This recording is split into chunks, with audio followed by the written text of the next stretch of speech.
नमस्कार, जय हिंद, जय भीम. मित्रांनो, आपण ज्या गोष्टीची आतुरतेने वाट बघत आहात तो दिवस येत्या 20 तारखेला येणार आहे, जेव्हा साहेबांची मोठी जाहीर सभा आपल्या अमरावतीत आपण घेतोय. त्या अनुषंगाने पूर्व तयारी म्हणून साहेब तुमच्याशी भेटून संवाद साधू इच्छितात. त्या संवादाची तारीख आहे शनिवारी 6 म्हणजेच परवा शनिवारी आपल्याला यायचं आहे सकाळी 11 वाजता. वेळ आणि स्थळ तुमच्याबद्दल कळवण्यात येईल.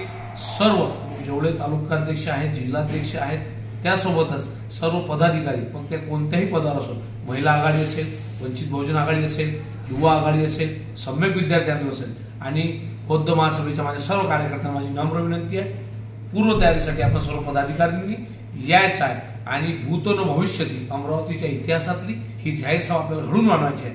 ही कोणा एकाची किंवा एका पदाधिकाऱ्याची नाही, ही आपल्या राष्ट्रीय नेत्याची सभा आहे आणि त्या राष्ट्रीय सभेसाठी एकजुटीनं, एक मनानं, एक दिलानं पाहिजे तिथं तेवढी मदत करण्याची भूमिका आपण सर्वांनी ठेवली पाहिजे. एवढंच बोलतो आणि शनिवारी आपण सर्व भेटू, त्यानंतर तयारीला लागू, एवढीच सदिच्छा.